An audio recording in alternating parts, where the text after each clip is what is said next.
요즘 곳곳에 집중호우가 쏟아지면서 곳곳에서 인명피해가 발생하고 있어서 안타까운데요. 얼마 전 부산의 지하차도에 갑자기 물이 차는 바람에 시민이 목숨을 잃는 사고가 있었습니다. 차 안에 있는데 갑자기 물이 차오르면 누구나 당황하고 패닉에 빠져 제대로 행동하기 어려울 것 같습니다. 그래서 오늘은 119 구조대원을 모시고 침수 차량에서의 생존 탈출법에 대해 알아보겠습니다. 안녕하세요. 안녕하세요.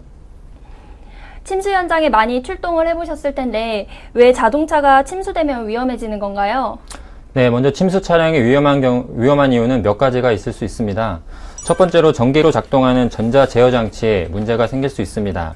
두 번째로 차량 밖에 물이 많을 경우 차문이 열리지 않는 경우가 있습니다. 세 번째로 창문을 깨고 싶어도 깨지지 않는 경우가 있습니다. 자동차의 유리는 강화유리이기 때문에 도구가 없이는 쉽게 깨지지 않습니다. 그럼 차 안에 꼼짝없이 갇히게 되면 굉장히 위험한 상황이 될 것 같은데요.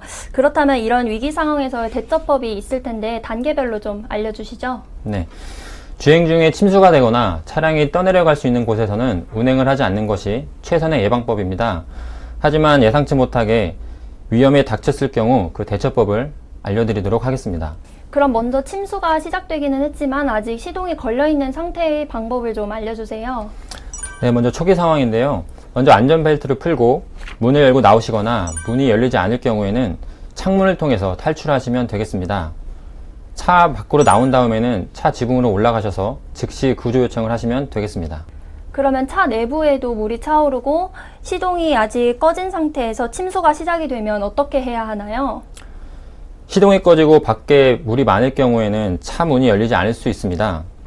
보시는 바와 같이 차 밖에 물이 가득 차 있을 경우 수압 때문에 차 문이 열리지 않게 됩니다. 이럴 경우에는 차 내부에 물이 찰 때까지 기다리신 다음에 차 문을 열게 되면 차 문을 쉽게 열 수 있을 것입니다. 또 하나는 창문을 깨고 나오는 방법입니다. 이때는 손과 발과의 힘으로는 절대 창문을 깰 수 없기 때문에 단단하고 뾰족한 도구가 필요합니다.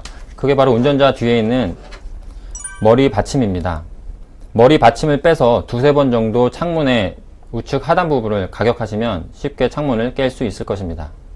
대원님, 제가 그러면 마지막으로 한 가지 궁금한 게 있는데요. 만약에 머리 받침이 뽑히지 않을 수도 있는데 파괴 도구를 미리 준비하면 좋을 것 같은데 파괴 도구가 따로 있을까요? 네, 유리창 파괴 망치가 있습니다. 아마도 버스를 타실 때 많이 보셨을 텐데요. 이게 바로 유리창 파괴 망치입니다. 제품에 따라서는 안전벨트를 절단할 수 있는 기능도 있으니까 만약을 대비해서 차량에 하나씩 구비해 두시면 굉장히 좋을 것 같습니다.